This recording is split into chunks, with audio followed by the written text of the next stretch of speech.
This What If on What If Naruto Was an Emperor Part 1. The like goal for this video is 37 likes. Sooner the like goal is met, sooner I will upload the next part for this What If. If you enjoy this What If, don't forget to like, comment and subscribe to my channel. Disclaimer: I don't own Naruto nor this What If. Jin and Uzumaki Naruto. A broken bar flashback. Konoha main gates. They had just returned from the Uchiha retrieval mission.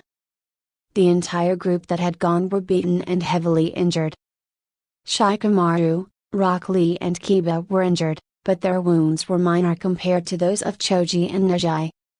The Sen siblings even had to help carry the two of them back to Konoha. Naruto, however, had the worst of the injuries. A Chidori wound the size of a soccer ball was embedded in Naruto's chest. The Kibai was healing him, but the evidence of the wound was still there. Kakashi had to carry Naruto the entire way back to the village. Despite the injuries, the group was successful in its mission. The Uchiha was in tow, unconscious and carried in Gaara's sand tomb. Sasuke also received major injuries during his fight with Naruto. The Kibai's burn marks on his body were self-evident. His chakra levels were depleted and his cuts were deep. A crowd had gathered to the main gates to see the group return. The other Konoha 11 had shown up as well as Tsunade. The crowd that had gathered saw the burn marks as Sasuke as he was released by Gaara. They knew that it could only be the Kibai's doing. "Murderer! Look at what you've done to the only Uchiha!" yelled one villager. "That boy needs to be locked up. Konoha is in danger if he gets loose," yelled another. "I say we get rid of him now before it's too late," yelled a pink-haired villager as others started to agree. The crowd would turn into a riot if it wasn't for Tsunade. "Enough!" yelled Tsunade. "Any villagers who defy the Sandame's law will be executed immediately." Tsunade was seriously pissed that villagers supported the Uchiha traitor over Naruto. She gave off so much killer intent that the crowd immediately dispersed. Tsunade ordered that Naruto, Choji and Neji were to be taken to her private quarters for immediate treatment. Sasuke was to be locked up and would receive treatment last, considering Tsunade could care less about the Uchihas at the moment. Once the Anbu had taken everyone away, Tsunade ordered Kakashi and Shikamaru in her office when she was done with Naruto, Choji and Neji. Hokage office. Tsunade was able to give immediate medical attention to all three shinobi with little complication. In fact, Naruto had healed up so much to the point that all he needed was rest. Choji and Neji needed much more work, but would make full recoveries and be released to the care of their families the next day. Tsunade now sat in her office, physically and emotionally tired, but needed to know the details of the mission and called Shikamaru and Kakashi. Once there, Shikamaru explained the challenges that they faced while trying to prevent Sasuke from defecting. He made sure to detail everything that he saw, but also informed Tsunade that she was better off asking the others once they were treated. Kakashi told Tsunade about the most pressing concern, how both Sasuke and Naruto had fought and heavily injured each other. Just as he was about to start, Danzo, Hamura and Koharu had barged their way into Tsunade's office. "What is the meaning of this?" Tsunade yelled, not liking the way her advisors walked into her office unannounced. "Calm down, Tsunade-sama, we are just here to listen to the reports that your shinobi were giving. We as the elders need to be here to help you make some important decisions going forward," explained Danzo, as the three took their positions behind Tsunade. "TCH," was the only response Tsunade gave before having Kakashi explain. He explained about how the fight between the two went. They fought each other as though they were going to kill the other, holding nothing back. Naruto had tapped into the Kibai's power and Sasuke had activated his curse seal. In the end, neither had won. However, both did inflict the maximum amount of damage they could without killing each other. Kakashi added that he believed Naruto had won, using the power of the Kyuubi to stop Sasuke from defecting. Though he couldn't control it, he was successful in incapacitating the Uchiha, which allowed them to return him home. Tsunade seemed to accept the debrief, however, her advisors were not so keen. They were worried about the Kyuubi coming loose again. The fact that Naruto couldn't control it only worried both Homura and Koharu. In addition to the fact, he had harmed the last Uchiha. They were not concerned about the fact that Sasuke had almost defected. Danzo, on the other hand, loved hearing this type of report. Although he outwardly was wary, on the inside, he almost couldn't contain the excitement of possibilities that the boy possessed. Naruto was Danzo's ticket to the Hokage seat and was going to become his ultimate weapon, loyal to only Konoha. Tsunade couldn't deal with this stupidity at the moment.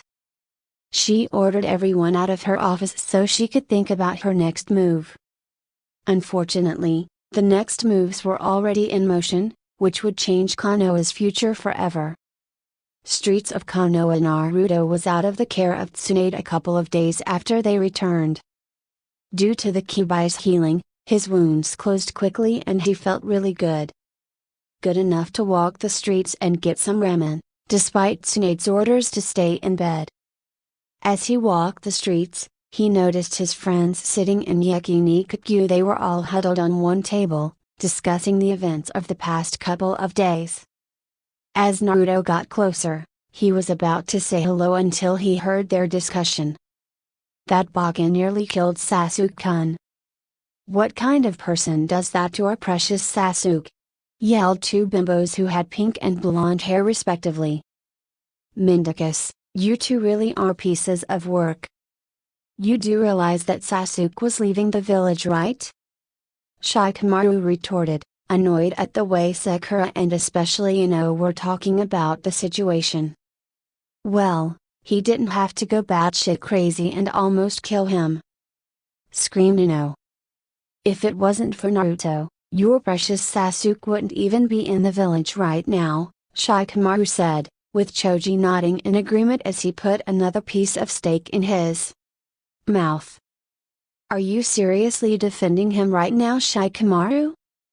He nearly killed all of us. He lost control. It looked as though he was the Kyuubi reincarnate himself. Kiba butted in. How can you not be defending him right now? You do realize what the council is going to do to him, right? This is our friend we are talking about, Kiba. A friend that we all used to cut class with and play pranks on the village with when we were little. Don't you remember that, Naruto? Shikamaru said with disgust. Though he did realize that Naruto was a Jinchuriki and had lost control, Shikamaru was smart enough to know that Naruto was a person he still considered a friend. I do remember that, Naruto, but that was before I knew what type of monster he would become, replied Kiba, which sparked a heated debate between Shikamaru, Kiba, Sakura, and Ino. Even Choji butted in to back up Shikamaru. The others on the table though remained silent.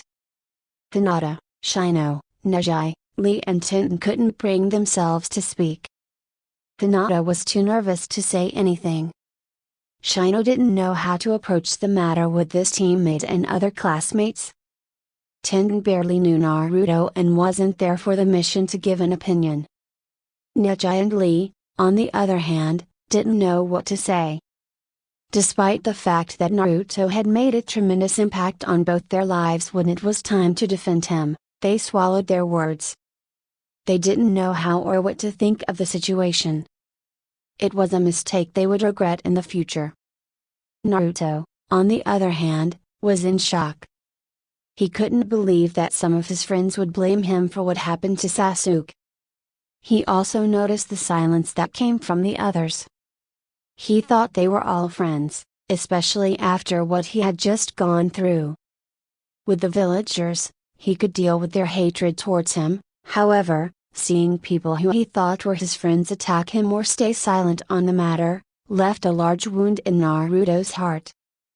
As he was about to leave, and Anbu appeared before him and ordered him to go to the council room. It was here that Naruto had gotten the worst news of all. Present-time council chambers Jin and Uzumaki Naruto a broken bar, Tsunade started, trying to power through the order she was about to give. You have been Herby broken bar banished from Konoha, Tsunade stuttered, which sent shocked Naruto to the core. Why? Tsunade Bachin, why a broken bar? Naruto squeaked out. Because of your actions during the Uchiha retrieval mission you breath. You nearly killed the last Uchiha from Konoha. A council member from the civilian side spoke. We can't risk letting that thing get loose again. We should have killed you while we had the chance, yelled a pink-haired council member. To think the Yondaime wasted his life for you disgusts me. We should have banished you long ago. If it wasn't for you, the Uchiha would have never left. Enough. Tsunade yelled as she slammed her fist on the table. Naruto, you have until tomorrow a broken bar to pack your things and leave. Tsunade managed, trying to withhold the tears that would soon fall. Naruto, confused and angered, decided to make one final stand. So you're going to banish a loyal shinobi for a traitor? Is that it? I bring your precious Uchiha home to you and this is the thanks I get. Naruto started, the Kibai chakra starting to emit from his body. The civilian council members started to get nervous while the Shinobi council prepared for the worst. You will regret today. From now on Konoha's days are numbered. I will make sure that without fail, this village burns down to the ground at my hands, Naruto said as his eyes started to red as the chakra started to become thicker. Anbu appeared behind Naruto and knocked him out. With that, the Kibai's chakra dispersed. The council seemed to rest a little easier now. Take him back to his home. He has things to get in order, Tsunade ordered as the two Anbu shushed Naruto and themselves away.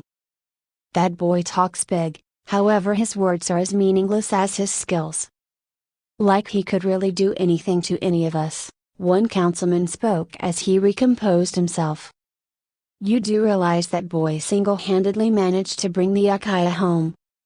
If it wasn't for that boy, your precious Uchiha would be with Orochimaru planning this village's destruction. I would choose your next words wisely, councilman. If not, that seat you sit in will be empty the next time we meet, Tsunade threatened as the councilman looked away, trembling in fear. Now everyone can get the fuck out of my office. Naruto's house. Naruto found himself in his house as night had fallen. Loud cheers could be heard from the streets as villagers and shinobi alike celebrated the return of their precious Uchiha and also of the news that the Kibage Jinchuriki was going to be banished. Naruto believed that everything he had experienced was just a dream until he read the note that was left for him near his bed. It was the official order of Naruto's banishment. Naruto couldn't believe it. Not only did his friends betray him, but also the village that he called home. He wanted to become Hokage so that people would accept him for who he is and not for who he carried inside of him. But if this is what the village wanted, he would definitely make sure that it would burn to the ground. And by his hands only. Naruto packed everything he needed for his journey. During his packing, instead of thinking of all the good things that he did for Konoha or even the very few people who saw him as a human being like Hayam and Taki, he thought of all the mean things and poor treatment he received from the village. He remembered the vile words that the villagers said about him when they returned from their mission. He recalled the numerous times that villagers made sure that their children wouldn't talk to him because he was the Kiba Jinchuriki. He remembered that he was called the Deadlust and would never make it as a shinobi. He remembered everything. Naruto wouldn't wait to leave the village by sunrise. He would leave immediately. However, he had one last parting gift to Konoha. The village wanted a celebration, they would definitely get one. He snuck into the armory and got as many explosive tags that he could find. Being a prankster had some perks. He set up the tags all around the village. He also set up tags around his house, making sure to destroy the great memories he had in it alone. He bid it farewell, took his things and went to the top of the Hokage monument. As he stood atop the Yondame's head, Naruto took one last look at the bustling village. He was disgusted at the celebration that was taking place. People celebrating a traitor and the banishment of a loyal shinobi. As soon as the anger grew within him, Naruto activated the tags. A series of explosions all around the village caused a panic and a frenzy. His house exploded and almost made the entire building collapse. Naruto could only chuckle at the destruction he had just caused. The celebratory cheers were now turning into panicked screams as the shinobi were trying to make sure people were safe. Naruto left a note on top of the Yondame's head. It was left for whoever found it to know that it was he who activated the explosive tags. This is only the beginning, Konoha. Your days are numbered. Be prepared for the destruction at the hands of the dead last, he said to himself as he vanished. After leaving the village, Naruto wandered around Fire Country for a few days.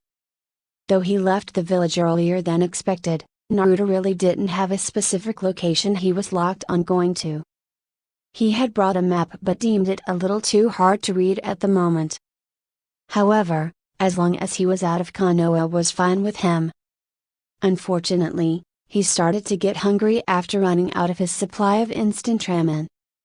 He decided that he needed to stop and get some food before continuing his journey. He entered a small trading outpost on the outskirts of Fire Country. No one seemed to notice or pay any attention to him as he entered. He looked for a food place and as luck would have it, there was a small ramen shop. It wasn't overly crowded so Naruto was able to get his food quickly. When he entered, he noticed two figures wearing long black cloaks with red clouds.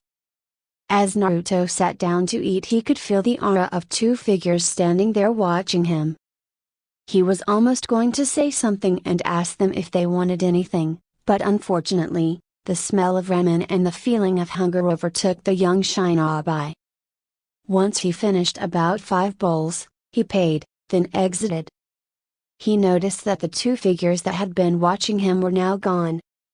As Naruto continued on, he entered a narrow road with many trees within its surroundings. Naruto seemed to be the only occupant on the path. Just then the two figures jumped out of nowhere to confront the young wanderer. Uzumaki Naruto, the holder of the strongest Baiju, the Kobai. You will need to come with us, spoke one of the figures who held a large sword covered in bandages. I'm sick and tired of people ordering me around. The only way you'll be taking me is over my dead body, replied Naruto as he scowled at the two figures before him and took a defensive stance. Well, that was the plan, grinned the figure with the sword.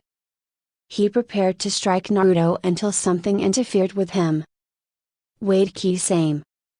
Naruto, where is your Hittite? And why are you alone all the way in these parts? Where is your squad? Asked Ichi as he took off his hat that was concealing his identity. What squad? As you can see, I no longer associate myself with that disgusting village. You're Ichi, right? Sasuke's brother. You know, some might have called me a hero for what I did, but instead, this is the thanks I get. Banishment, scowled Naruto as the venom in his voice was really evident when talking about Konoha. Why were you banished? Surely the village wouldn't have done something that stupid to let loose their most powerful weapon? Questioned the curious Ichi. Oi, Ichi, we don't have time for this. We need to capture the Gaki. Dead or alive, chimed Kisame as he had grown anxious at the chance to brag that it was he who captured the strongest Baiju. Ichi waved him off and motioned for Naruto to explain. And boy did Naruto explain. As he finished his explanation, He made it known to Ichi the hate and anger he felt towards the one who caused his predicament. If it wasn't for your piece of shit brother, I wouldn't be in this mess. But now where were we? You said you wanted to capture me over my dead body, right? Let's see if you guys are really to be feared, said Naruto as he got into a defensive stance. He would not go down without a fight. With pleasure, replied Kisame as he grinned with delight. Ichi, however, had to think about what he was about to do. On one hand, he was tasked at capturing the Kyuubi and Shuuriki and bring him back. However, after what Naruto explained that it was his little brother that was causing all this trouble and also the corruption that was going on in Konoha, Ichi couldn't help but mull over his choices here. In the past, no matter what the circumstances were, he was always loyal to the village first. He would do anything for the village, as evident by him massacring his entire clan. But now he was starting to think on his own for once. Using his own consciousness. Ichi started to think that maybe all of this evil and corruption could have been stopped had he made different decisions when he was in the village. He decided that he would be making his own decision for once. As Kisame swung Tsunade down onto a weaponless Naruto, Ichi shined in front of the young blonde to block the attack. Ichi, what the hell are you doing? You know what our orders are. We need to bring the kid in, said Kisame in shock that his own partner was defending the boy. I know what the orders are, but there will be a change of plans. We will not harm the boy, nor will we take him back to the hideout. I know we've been partners up to this point, but this is where we part ways, replied Ichi as he took a fighting stance and faced his partner. Just as they were about to come to blows, both found that they were unable to move. Kachios, Gamagachi Shibari toad mouth bind. Jiraiya had come out of nowhere and ensnared both Akatsuki members. Naruto, Ichi and Kisame were surprised at the arrival of the Toad Sennin. Jiraiya had been watching the ordeal from a nearby tree. He was returning to Konoha after doing his research. He sensed the powerful chakra that had been emitted from afar and waited to observe the situation. Jiraiya had heard about Naruto's banishment through a scroll that Tsunade had sent via one of his messenger toads. Jiraiya became livid not only at the stupid council but Tsunade as well for her inability to do anything. On the flip side, Jiraiya knew that he was entrusted to be Naruto's godfather and guardian, yet he was not there for him. Instead, he was off indulging in his research and other pleasures. He never knew how hard of a life Naruto lived, and when they first met he thought very little of him. However, as time grew on, Naruto had shown Jiraiya the same determination and will that Jiraiya had seen in Minato. Jiraiya had now regretted not being there for Naruto and vowed to make it up to him by teaching him everything he knew and also telling him of his heritage. Though his current situation was sticky, Jiraiya vowed that he would do anything to make sure that Naruto would one day fulfill all of his dreams. As both the Akatsuki members were stuck and unable to move, Jiraiya used this opportunity to charge up 2 Rasengans and was ready to end the lives of 2 of the strongest. Shinobi's alive until Naruto stepped in front of him. Jiraiya was caught off guard. Naruto, move. Do you know who they are? If we don't finish things right now our situation will be bad, exclaimed Jiraiya as he looked at Naruto bewilderedly. However, Naruto would not move. He explained to Jiraiya, Ichi's change of heart and wanted to believe that there was still good in the Uchiha. Jiraiya eventually relented and released the Toad prison. Naruto, out of the goodness of his heart, asked both Ichi and Kisame to join him on his quest to destroy Konoha. Though he was wary of the 2 missing and he saw that they were not as bad as they seemed. Ichi accepted quickly and gave Kisame the option of joining or dying where he stood. Kisame finally relented after much pleading from Naruto. I guess this new mission could be fun as well. I think Tsunade would appreciate some fresh bait, conceded the shark Shinobi. Irosinen? What about you? Will you join me in my journey to not only get revenge but rid this world of more corruption so that the peace you always dreamed of can happen? Asked Naruto as he wanted the person he saw as a grandfather figure in his life to join him as well. Like Ichi, Jiraiya was torn. Konoha was home to him. No matter how long he was away from the village, he would come back and enjoy being in the place where he grew up. He made so many memories in the village that it would be hard for him to leave. But after seeing the way Naruto was treated and the corruption that was brewing in the village, he accepted Naruto's offer. Plus he knew if he lost track of Naruto again, Minato and Kushina would make his experience in the afterlife very miserable. So where do we head off to now? Asked Kisame since they were now nomads and had no place to really call home. Maybe to Kiri? We can help with the war there. I happen to know a few of the rebels opposing the current Mizukage including Midorimi, spoke Jiraiya. Kiri would be too unstable right now. Maybe laying low in one of the smaller villages would be a good start. The Land of Iron would be an ideal place, added Ichi. Let's head west, said Naruto in a dull voice. I overheard some messengers talking about that they almost died when they got close to the Great Wall. Naruto, you can't be serious. No shinobi from the east has ever gone there and made it back to tell their tales. Plus that place is just non-stop fighting. Though the four of us combined may be strong, but we wouldn't stand a chance on our own in the west, explained Jiraiya. Well, I would take my chances there than being hunted by everyone we see here, replied Naruto, plus maybe we can form an alliance or something with one of the groups out there. Well, we can lay low there, no one would dare try to find us and maybe by our luck we could rule the west, haha, joked Kisame with that last part. This only gave Naruto more motivation to head west. If he was to get revenge on Konoha he would have to become stronger. The west seemed like a good place to start. Ichi saw the look of determination in Naruto's eyes and saw that his mind was made up. It's settled then, we will head west, spoke Ichi to break the silence. Meanwhile, broken bar Konoha Hokage's office after Naruto left, the village was placed on high alert.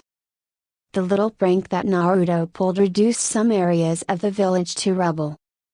In particular, parts of the Uchiha residence and also the Hokage Tower. Emergency crews were searching for people that may have been trapped under the rubble. From what they could tell, there were a few that were injured, but no casualties. Tsunade had a feeling inside of her that this may have been Naruto's doing, noticing that his apartment was also destroyed, but she couldn't blame the Gaki, he was banished for no good reason. On top of that, the people in the village worshipped the traitor he saved. After his banishment, Tsunade had gotten so drunk that no one, even Shizune, could reach her when the explosive tags went off in the village. Shizune and the Shinobi Council had to take charge to get emergency crews out to make sure people were safe. When Shizune had told Tsunade about what had happened, she could have cared less. She couldn't believe the stupidity of both the Civilian Council and the Shinobi Council. Not to mention her so-called advisors, who were more of a hindrance than anything. Tsunade became so distraught and was sick and tired of the people in the village that she had prepared to resign from her duties as Hokage. Unfortunately, she knew that there would be a fight for the Hokage title and most likely that Danzo would inherit it. Tsunade knew that the village would surely be destroyed if Danzo ran it. She didn't really care, but inside of her, there was still a small soft spot for Konoha. That is why she had picked the perfect candidate to lead. The only thing was being able to convince him. Then the knock on the door came. Come in. You called for me, Hokage-sama? Asked Kakashi as he made his way to the center of the room. Yes, I did, Kakashi.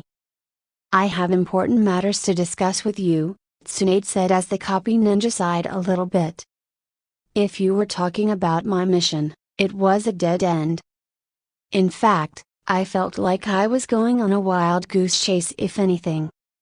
Even Yamato stated that it was a waste of our time, Kakashi explained. I could care less about your mission, Kakashi. In fact, I don't even remember assigning you any mission, Tsunade said. An Anbu was sent to me with a message from you with an important mission. I was beginning to wonder how legit it was, but it had your signature. Anyways, that's beside the point. Can we talk about this later, Hokage-sama? I am tired and would like to visit my students, Kakashi finished as he turned around to walk out. Kakashi, that's why you're here, Tsunade said as Kakashi stopped in his tracks. You're going to want to hear me out, Kakashi, as the copy ninja turned around to face the slug Sannin. Naruto's been banished, Tsunade stated bluntly as Kakashi got wide-eyed. His calmness had now turned to anger. He's what? Kakashi questioned.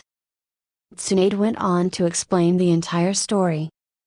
The civilian council, as well as the elders, wanted to banish Naruto for losing control of the Kyuubi and nearly killing Sasuke.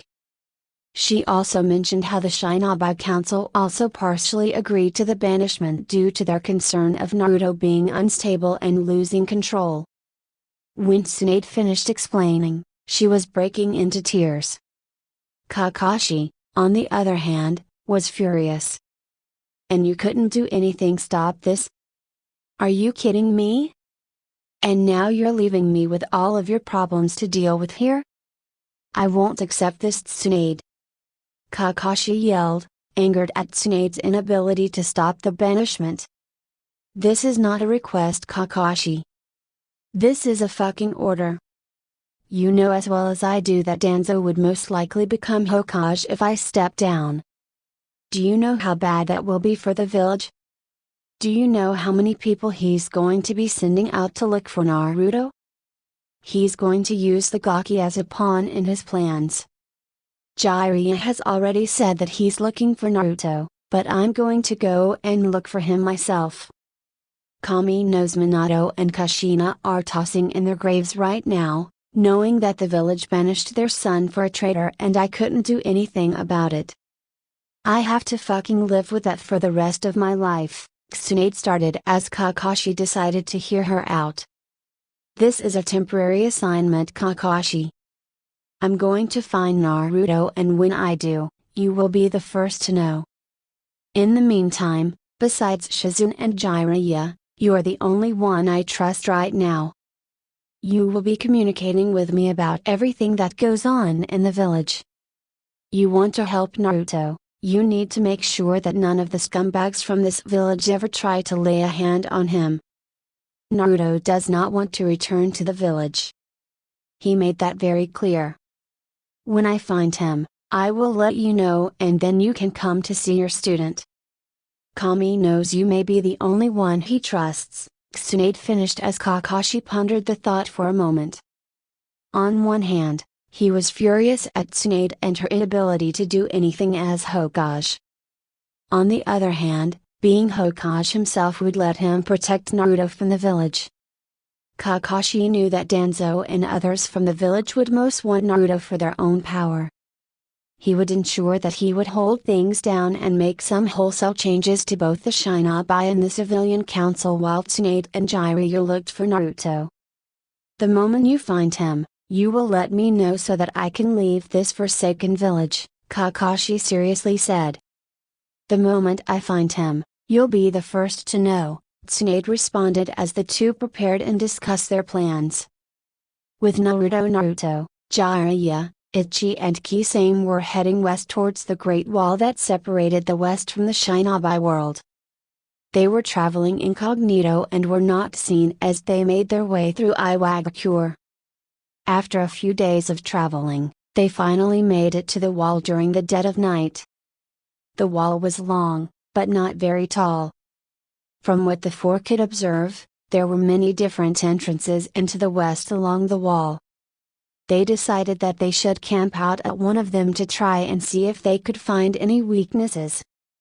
Unfortunately, there were people patrolling the wall, both on the ground and from up high. The four shinobi decided that they needed a plan to get over the wall or through it without being detected. We need to scout the place to find its weak spot. I can't believe there are so many guys for one entrance, Kisame said, a little surprised by the heavy guards that were patrolling the area. Don't worry about that. I have already let my contact know where we are and if there is anything he can do to help us, Jiraiya explained, intriguing the other three. How do you know people from the West Hiroshinen? Naruto curiously asked. I concur, Jiraiya-sama. It would have been nice to know this information beforehand, Ichi added. Well, he's not really a contact, as I only met him once and it was at least a few months ago. Secondly, he's an interesting fellow. I'm not sure if he is to be trusted, Jiraiya explained. Then why didn't you tell where we were? That'll get us killed, old man. Kisame furiously said. He's only one guy and there's four of us, I'm sure he won't be a problem if he does become our enemy, Jiraiya retorted. Then, there was a large bang at the entrance. The gates to the entrance had blown open and several men flying out of it. The guards on the top of the wall dropped down to try and contain whoever or whatever it was that destroying the entrance. As the guards attacked, they were sent back flying left and right. It was as though whoever was attacking, wasn't even trying. The four shinobi hid behind some trees and bushes to get a better look. They were very surprised by what they saw. A man with a bald head, in a yellow one-piece jumpsuit with a golden buckle on his belt with a white cape, was knocking everything in sight. He was moving so fast that Ichi could barely pick him up with his Sharingan. The guards stood no chance at even touching him. The last guard literally took a shit in his pants before being punched way up in the sky. Once the dust settled, the man looked at a broken board. He seemed really uninterested in the events that just occurred. He was scanning the area, looking for something. Is that him, Jiraiya? Kisame whispered, not wanting to be heard, and only got a nod in response from Jiraiya. The four shinobi were shocked at the ease in which the man took out an entire squad of heavily armed guards without dropping a sweat. He would most certainly become a problem if he were to be an enemy to us, Jiraiya thought.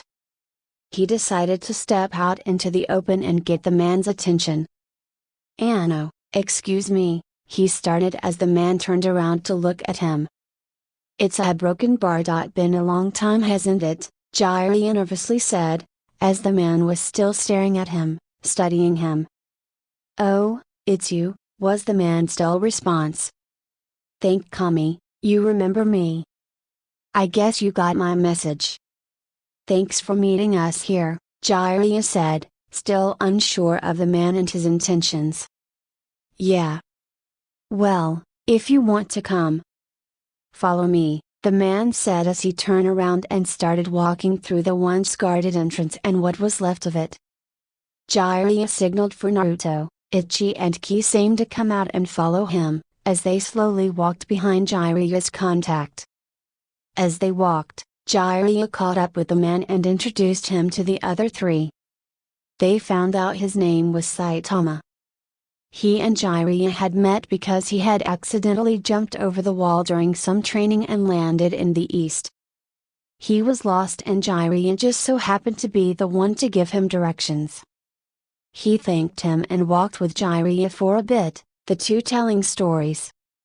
Before he returned to the west, Jiraiya had given Saitama a copy of Gekkei Tactics, which the latter fell in love with. A pervert at heart, Saitama gave Jiraiya a contact card, in case he ever wanted to come to the west to advertise the book. Naruto, Ichi and Kisame could only facepalm when hearing this. There are perverts in the west too, they thought. Ichi wanted a little bit of background of the west as they continued on. Just as Saitama started, a group of bandits appeared out of the forest and attacked. They were ordinary bandits, trying to make a quick buck. There were at least 20 of them, all carrying some type of weapon. Saitama, Jiraiya, Ichi and Kisame easily dispatched most of them. However, Naruto was in a bit of trouble. Two bandits were teaming up and giving Naruto a really hard time. They had backed him into a corner, and Naruto had already used up most of his clones. One bandit was distracting Naruto with a sickle and chain, forcing Naruto to dodge and deflect the attack. The other was sneaking up behind an unsuspecting Naruto, who lost track of him. He was about to slash Naruto when out of nowhere, Saitama punched his head and knocked it right off the bandit's body. The lone bandit now tried to run, only to be cut down by Kisame. "Are you alright, Naruto-san?" Saitama asked as Naruto looked at him nervously and responded with a head nod. "You need to be more aware of your surroundings, Gaki. This is life or death. You could have gotten killed, you know," Kisame added, a little disappointed that the Kibujin Chuuriki was so weak. "Calm down, Kisame. With how Naruto was treated in that village, it is no surprise his skills are not up to par yet," Ichi cut in, with Naruto feeling a little embarrassed. "Well, if we're going to survive here, we can't keep looking out for him as we defend ourselves," Kisame responded. Ichi knew Kisame was right. If the rumors about the West were true, the four Shinobi and their new comrade would be in non-stop fighting. If they wanted to increase their chances of survival, Naruto would need to improve his skills, and fast. Ichi looked at Jiraiya for some guidance, but the toad salmon was a bit lost in his thoughts. After a few moments, Jiraiya snapped out of it. He had a plan. Naruto would train all of them. Jiraiya and Ichi would train Naruto to improve his ninjutsu. Kisame would help Naruto learn Kinjutsu and also how to properly use and manipulate his large chakra reserves. Saitama agreed to help Naruto with Taijutsu, though he explained it would be hard to spar with him since he has the ability to kill people with just one punch. Naruto agreed without hesitation. He knew he was still weak and that there was so much more that he could improve on. He wanted to make Konoha pay for his banishment, by turning into the deadliest and strongest Shinobi known to mankind. Saitama picked up on this as well. He realized that Naruto had something about him that stood out. He couldn't exactly put his finger on it, but he knew that there was something about the young blonde that told him he would be great one day. As the group continued on, Saitama went back to explaining the history of the West, from what he knew. "So here in the West, it's just non-stop fighting," he started as the four Shinobi listened intently to what he was about to say. "That's all I know," he finished. The four Shinobi deadpanned. They were very disappointed with that explanation. Saitama explained that he knew there were some factions in the West, but didn't belong to any and was basically a loner. His explanation: "They talk too much and have long explanations. I find that boring." The four Eastern Shinobi nearly fainted at the stupidity of his reasoning. Jiraiya could only massage his temples, thinking of a certain Nara who was the same way. "So you have no allies here whatsoever?" Naruto gasped, getting a nod from Saitama in return. They were doomed. Coming to the West seemed like a mistake now, Naruto thought. The group continued walking into the forest. They decided that they should set up camp for the night, with 2 at a time as guards. They found a little campsite area that looked abandoned. They set up 2 tents that they could use for rest if they weren't on guard duty. Unfortunately, none of them would be getting any sleep for the evening. As the group settled in, Naruto and Jiraiya had gotten the first watch. They had lit a fire to keep themselves warm for the night. Out of nowhere, the group was surrounded by 8 figures. All had taken fighting stances, as Naruto and Jiraiya did the same. One of the shorter figures stepped forward, his face became visible due to the campfire. He looked like a teenager, maybe 4 or 5 years older than Naruto. You are trespassing in Ryozanpaku territory. State your business. You are trespassing in Ryozanpaku territory. State your business, the young man said as Ichi, Kisame, and Saitama made their presence known. They also readied themselves for battle, but something felt off. Especially for Ichi, who had his Sharingan activated. He noticed something different about these strangers. Their chakra levels were different. It was unlike anything he had ever seen before. Their power levels were spiking off the charts. We mean no harm, Jiraiya stepped up to speak, although a bit nervously. He realized that they were outnumbered, and even though they were strong, these people seemed stronger. We are new here, we have come from the east. We did not realize we were trespassing on anyone's lands. Please forgive us for our intrusion. If you would like, we can leave immediately, Jiraiya finished as the young man looked at him with a cocked brow. Oh? And where will you go after? He asked. Jiraiya pondered for a moment. There really was nowhere else to go from here. They could turn back and try their luck in the east again, but that wasn't really an option considering Naruto wanted to come west. Unfortunately, they were all out of options at this point. It seems like we will have to turn back and return to where we came from, Jiraiya said, which got him a disappointing look from Naruto. Ichi and Kisame reluctantly agreed with Jiraiya's assessment. There was no way they could find a place to stay in the west, especially if everyone they met were like the people they were surrounded by. The young man just observed the 4 eastern shinobi and Saitama before nodding his head. He noticed the disappointing look on the young blonde's face as he dejectedly started to walk back to his tent and start packing his things. The rest of the group did the same as they got their belongings together and started to break down the campsite. They never noticed the large figure approaching the area. My, what is all the commotion about tonight? Spoke the figure as the young man who was observing Naruto turned around to greet the new visitor. Ah, Elder. We had some intruders here at the campsite. They seem to be strong fighters from the east, but they have come in peace. They were just packing their things and leaving, he said as the elder now stepped closer, observing the group. Where will they go? The elder asked. They said they will most likely return home, grandfather, said a girl, who had long, blonde hair. The elder seemed to accept that answer before he had an idea. A small grin crept on his face as Naruto and the others were just about done with getting ready to leave. Nonsense. The elder started as the eastern shinobi turned to see who this new person talking was. We have plenty of lodging here for them to stay at, the elder said, looking in the direction of the eastern shinobi.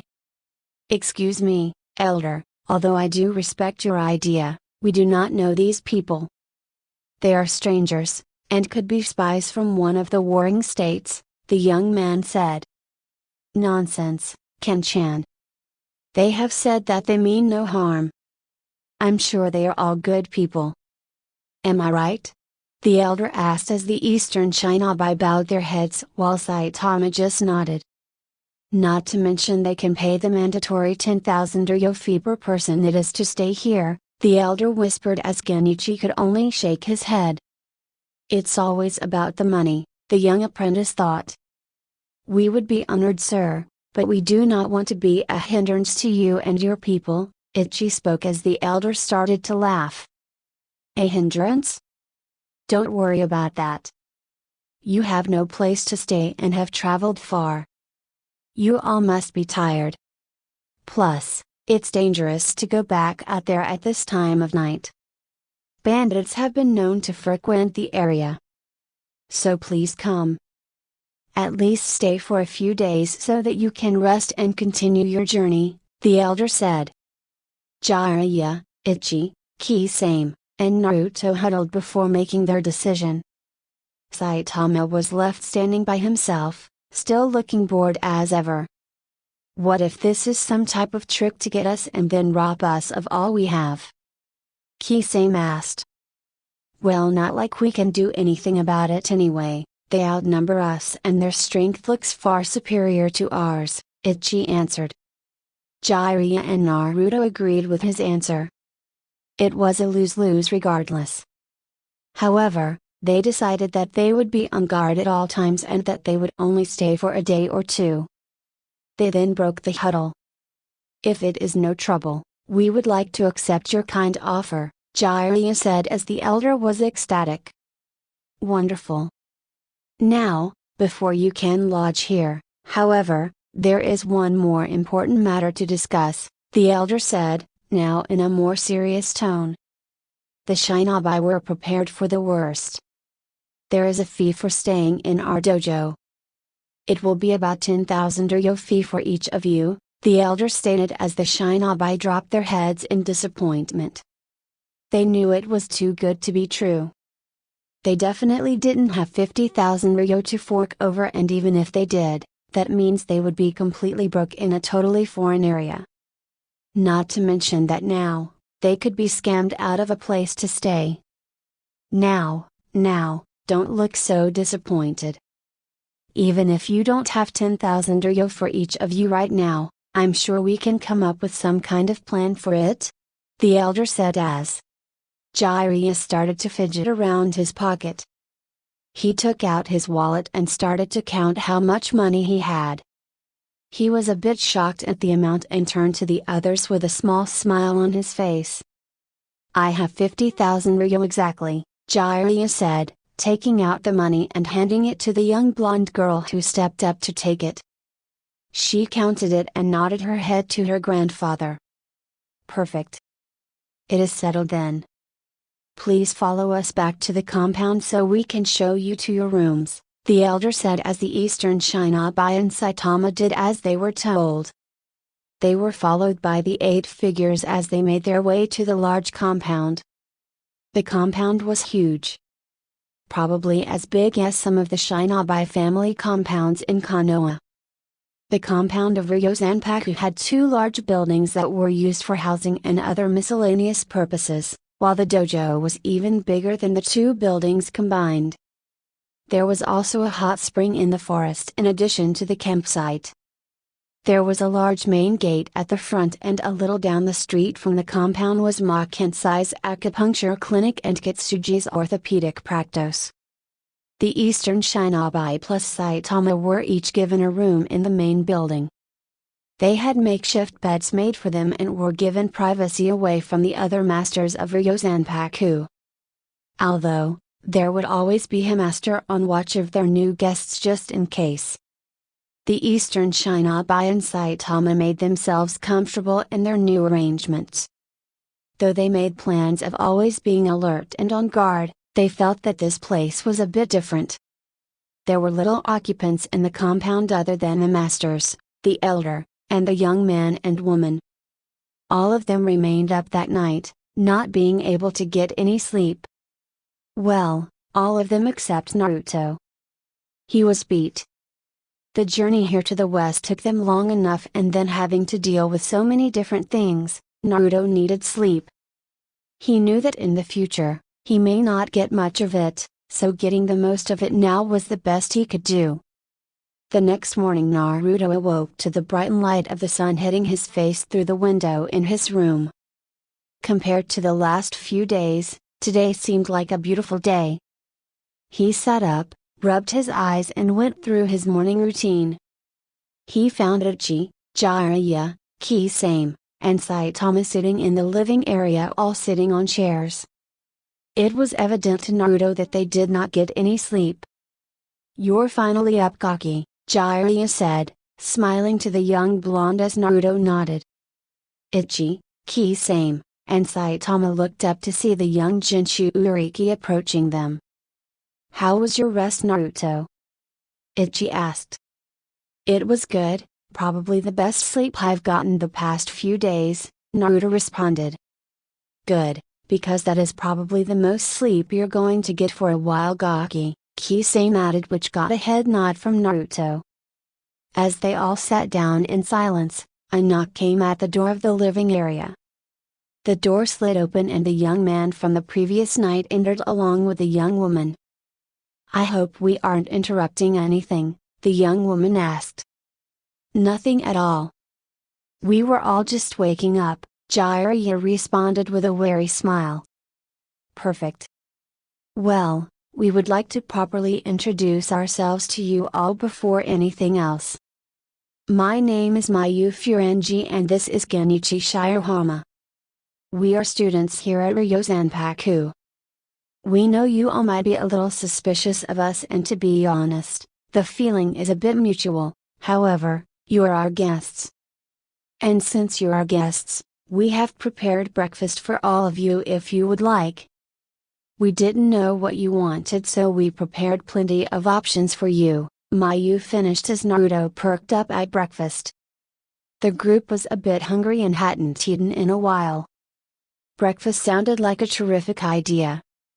They all got up and followed Mayu and Genichi to one of the rooms in the dojo where the breakfast spread was laid out. Everything from eggs, bacon, potatoes, vegetables, baked goods, cereal, milk were all laid out nicely on the table for them to choose from.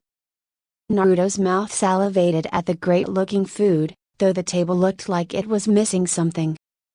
"Anno, do you guys have ramen by any chance?" he asked, much to the chagrin of Jiraiya. "Oi Naruto, just eat the food here. They are not our servants," Jiraiya scolded. Mayu could only chuckle a bit at the request. "We do have ramen actually.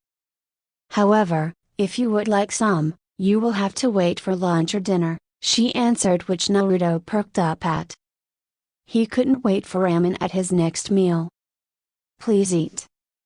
I would hurry before the other masters arrive. We prepared a lot of food, but they will clean us out easily," Genichi said as the Eastern Shinobi hurriedly went to get their food. Even Ichi and Saitama were eager to start eating. As they all sat down, the 8 other masters and the elder started to trickle into the food area, and just like Genichi said, the masters started to clean house with the food.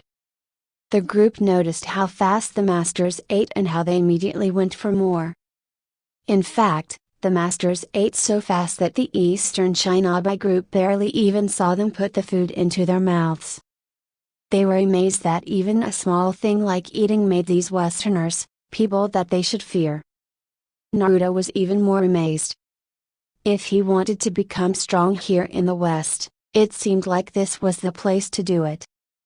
He would need to convince Jiraiya that this was a place they needed to be at and that they should stay as long as possible. After breakfast, Mayu and Genichi took the group to the main room in the dojo. They had mentioned that the elder wanted to speak to them. When they got there, the elder was already waiting for them. As they entered the large room, the group sat in the center of the dojo, in front of the elder, while Genichi and Mayu sat off to the side of the room. "My apologies at breakfast. I know we didn't get to properly introduce ourselves to you all. Usually, when we get guests, my granddaughter and Ken-chan cook up quite the meal for us all. It's a real treat and we know that it won't last, so we must eat as much as we can. Anyways, that's beside the fact. My name is Hayata Furanchi. I am the elder here at Ryozanpaku. I know you have already met my granddaughter Mayu and Ken-chan. What are all your names?" The Eastern Shinobi went down the line and Saitama also gave his name. "Well, it is nice to formally meet you all. Ken-chan here tells me that you all seem like strong fighters from the East. If I may ask, what brings you here to Ryozanpaku?" Well, elder, specifically we are from a village called Konoha. We are escaping persecution at the hands of many dangerous people there," Jiraiya explained as this piqued the interest of the elder. "Oh? And why might you all be suffering from persecution? Have you all done something you were not supposed to?" he asked. "Ah, no elder. We haven't done anything wrong. We also didn't mean to trespass on your territory. We are just looking for a place to lay low. There are many people that want to use Naruto, Jiraiya explained. And why would people want to use young Naruto here? He seems like a good boy who hasn't done anything wrong, the elder stated. He was banished for doing his job, elder, Jiraiya said. I'm not sure I understand? The elder questioned. Jiraiya turned to Naruto. It was now his turn to speak. Naruto explained the situation he was in. How he was sent with a squad of his peers to make sure that one of their own didn't end up in the hands of Orochimaru. Naruto explained that they were successful in their mission. However, he had lost control of the Kibai, who had been sealed inside of him. He explained that people in the village were scared of him and treated him poorly because they thought he was the reincarnate of the Kibai. Naruto explained his childhood growing up, how he never had anyone to really look after him, and how he just wanted to be accepted by everyone. He had a dream of being Hokage of his village, but now the dream had been crushed. Ichi felt pain and disappointment when Naruto explained his life. He was very disappointed in not only the village, but at himself for what had become of both Naruto and Sasuke. The elder Furangi could only look on in astonishment at the story of Naruto. He didn't understand how people could be so stupid about things like these. Mayu was quietly crying, listening to Naruto's predicament that he was put in. Genichi also was disappointed and saddened for the young Shinobi and the life he had to live. When Naruto finished, he could feel that anger boiling up inside of him again. Just talking about it made bad memories come back to him. He remembered everything that was said about him by not only the villagers, but also people he thought were his friends. He remembered those final words that he spoke at the last council meeting. He would make sure Konoha would burn at his hands, without fail. The elder Furangi studied the young blonde boy for a minute. He could see the anger in the boy's eyes.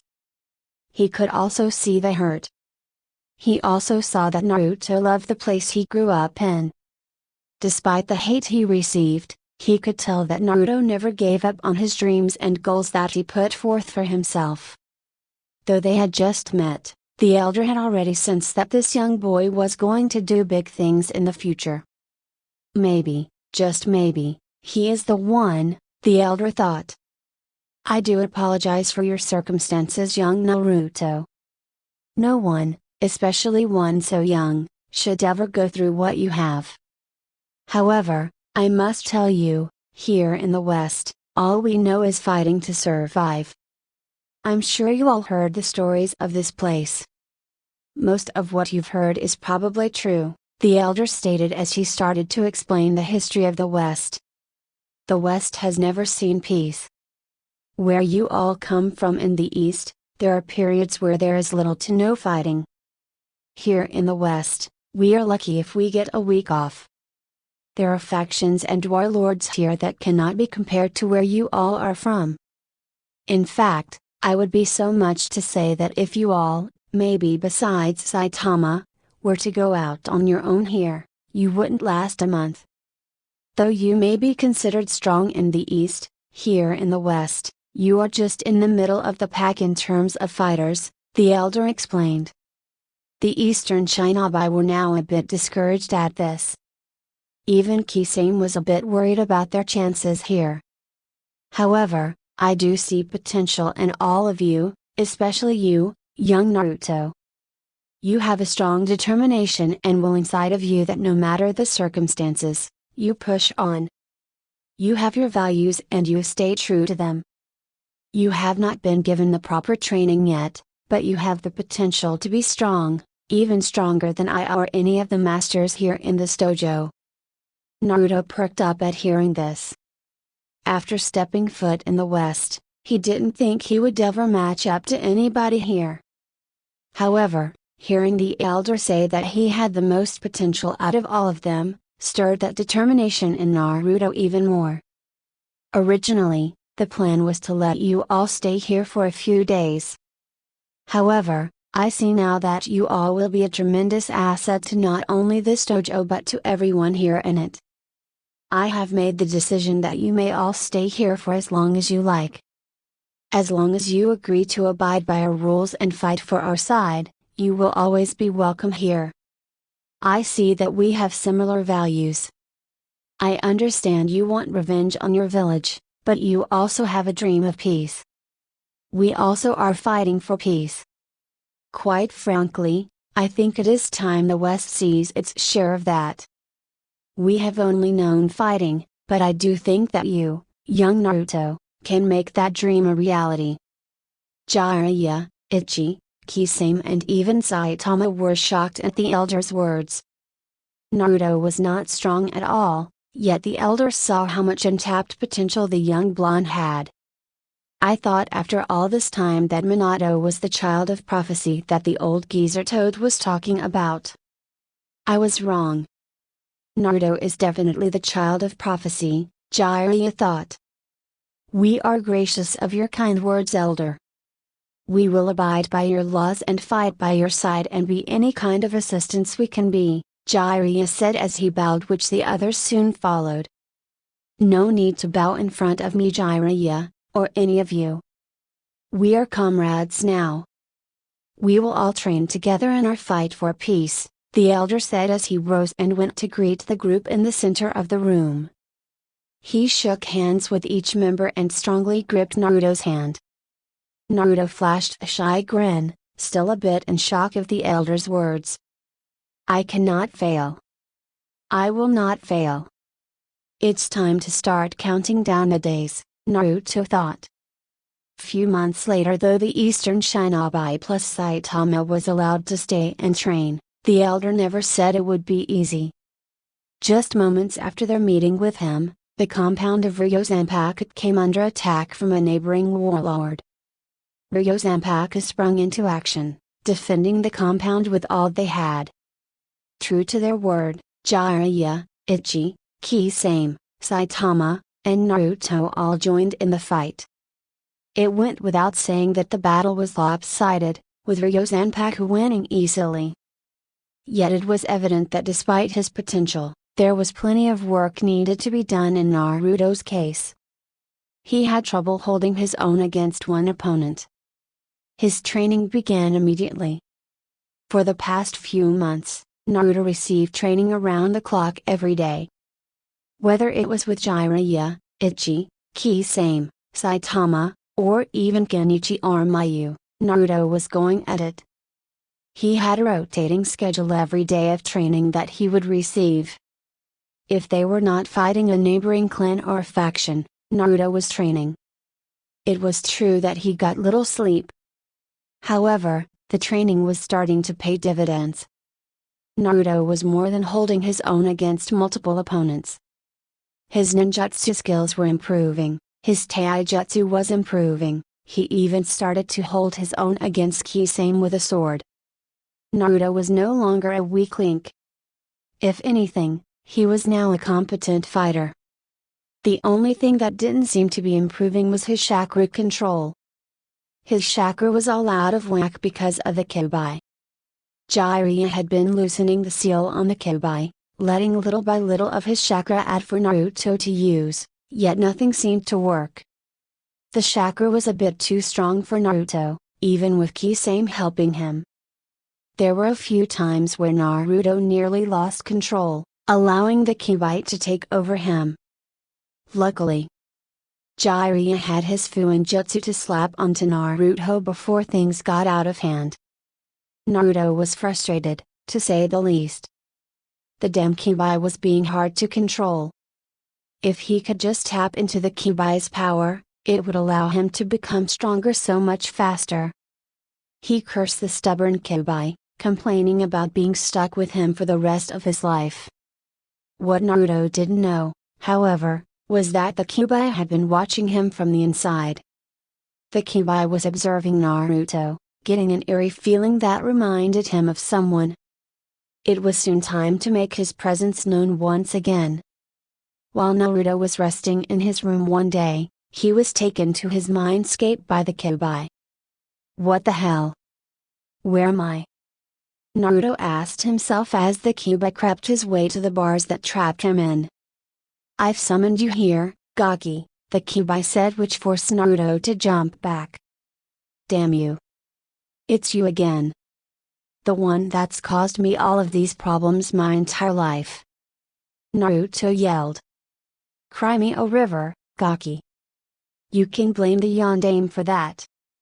Anyway, that's beside the point and not the reason I've summoned you here. Then why the fuck am I here? Naruto asked, pissed that the source of his problems brought him here. Because I have been watching you. Seeing you go from an idiot prankster to a competent shinobi in just a few months. It's interesting to watch you humans grow. I would grow a lot faster if it wasn't for you. Iro-sennin said my chakra is all out of whack because of you, Naruto retorted to the Kyuubi. Like that old pervert knows anything about me. You could easily control my chakra, but you are still weak. You're even weaker than my previous jailer, the Kyuubi teased, only making Naruto madder. Look who's talking about being weak. Aren't you supposed to be the strongest of the Bajuu? Yet you easily got sealed by the Yondaime. Who's the weak one now? Naruto retorted. Are you trying to anger me, Gaki? The Kyuubi rose up, teeth showing. Did I make you angry? Isn't that cute? Between us, I'm not the weak one here. I'm your jailer. I decide whether to let you out or not. So why don't you be a good little inmate and shut up? Naruto teased, making the Kyuubi fuming mad. I should have killed you when I had the chance. If it wasn't for your parents, you definitely wouldn't be alive right now. Raged the Kyuubi. My parents? You fucker. So you did kill my parents. Now it was Naruto's turn to get angry. HMPH. Why don't you ask that old pervert about your parents? He knew them very well. Maybe you'll see me a bit differently after. Now be gone, it was a mistake to summon you, Gaki. The Kyuubi waved him away as Naruto snapped out of it. What did the Kyuubi mean by asking Iro-sennin about his parents? Did Jiraiya somehow know Naruto's parents? Naruto walked over to Jiraiya's room and saw the Tsunade writing down some things for his new Kaka Tactics novel. He was planning on making a comeback here in the West.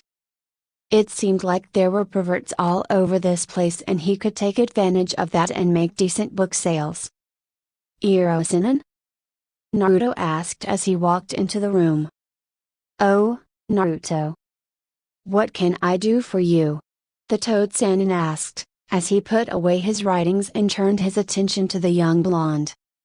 Did you know my parents? Naruto asked, much to Jiraiya's surprise. Why the sudden interest in your parents, Naruto? The Tsunade asked. I talked with the Kyuubi, he said you would know who my parents were? You talked to the Kyuubi? How? And what did he say about them? Jiraiya asked. He summoned me in my mindscape.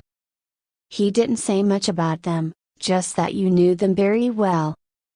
If you know something, Iro-sennin, please tell me, Naruto said. Jiraiya sighed. I wanted to do this when the time was right, but I guess the cat's out of the bag now. Come sit, Naruto. I have much to tell you, he said as he motioned the young shinobi to sit down. Jiraiya explained everything to Naruto. He explained that Minato Namikaze, the Yondaime, was his father and that Kushina Uzumaki was his mother. They both died the night that Naruto was born and that they died protecting Naruto from the Kyuubi. Jiraiya went on to explain their background and also how they had met and that he had trained Minato from an early age. He also explained the events of the night to Naruto, who was listening intently, with tears starting to form in his eyes and the anger starting to come back. Why didn't you tell me this? That you knew my parents or even that you knew me since birth? Where were you when I was an orphan? Better yet, Where were you or Tsunade-chan during my entire life?" Naruto yelled, which attracted the attention of Ichi, Kisame, and Saitama. Jiraiya explained to Naruto the Sandame's law and how the deaths of Minato and Kushina affected both himself and Tsunade. Naruto was furious, to say the least. He was the son of the Yondaime, one of the greatest Hokages in Konoha. If people knew who he was, then he wouldn't have lived a shitty life like he had. The tears started to flow even more from Naruto now. Did they even love me? Did they know how hard I was going to have it? Having to carry the Kyuubi inside me for the rest of my life, Naruto said as the tears wouldn't stop. They loved you with all of their hearts, Naruto. That's why Minato sealed the Kyuubi in you, because he trusted and believed in you. He couldn't put the burden on anyone else's child. He was the Hokage of the village. Your parents sacrificed their lives for the village and for you. I know I haven't been a great godfather or even a great teacher for that fact. But when you told me your dream of peace, it only reminded me of your father. I've made it my goal, Naruto, to make sure that your dream of peace is realized in this world. I understand if you can't forgive for keeping this from you, but I want you to know that from now on, I am always going to have your back, Jiraiya said. As will I, Ichi spoke as he entered the room. That village spat on the dying wishes of their hero, how sickening. Naruto-san, I will always have your back, Saitama said. You can count me in, Gaki, Kisame said. Naruto's tears had stopped now. He couldn't believe the support he was now getting. This was a bit of a foreign concept to him still, yet, he appreciated it. Though he didn't like that Jiraiya had kept this information away from him, Naruto appreciated that the Toad Seinen had now divulged everything to him. Naruto didn't want to let his parents down. He couldn't. Not after they put so much of their trust into him. Thank you, he managed as the emotions started to overwhelm him. As time passed, the five of them returned to their rooms to get some rest. It was early morning, and tomorrow, anything could happen. As Naruto closed his eyes, he found himself back in his mindscape. He walked up to the bars that held the Kyuubi at bay. He noticed the seal that kept the Kyuubi from breaking free. What is it that you want, Gaki? I see the old pervert has told you everything. What do you think of me now? I don't know what to think of you now. You killed my parents. You nearly killed me. After hearing what Ryozanpaku has said though, it has only made me more determined to achieve my goal. I just have one question for you, will you join me? I need to be as strong as possible to achieve my goal, and you're one of the ways I can do that. I'll even lift the seal if you decide to help me, Naruto said, causing the Kyuubi to cock his brows a bit. The Kyuubi pondered this. He was very surprised by Naruto and how confident he sounded. He hated being sealed again into a human, especially by the Yondaime and Kushina, but the brat they produced was always surprising him. Watching his determination only increase made the Kyuubi very interested about what the future held for Naruto. I have just one condition, Gaki, he said. What is it? Naruto questioned. I get to finish what I started the night of your birth and burn Konoha to the ground, the Kyuubi said, a sly grin appearing on his face. Very well, was Naruto's answer. Which elicited a large grin now from the fox. Just as Naruto was about to leave, he heard the Kyuubi mumble something under his breath. What was that? Naruto asked. Kurama. My name is Kurama, the Kyuubi answered. Kurama, huh?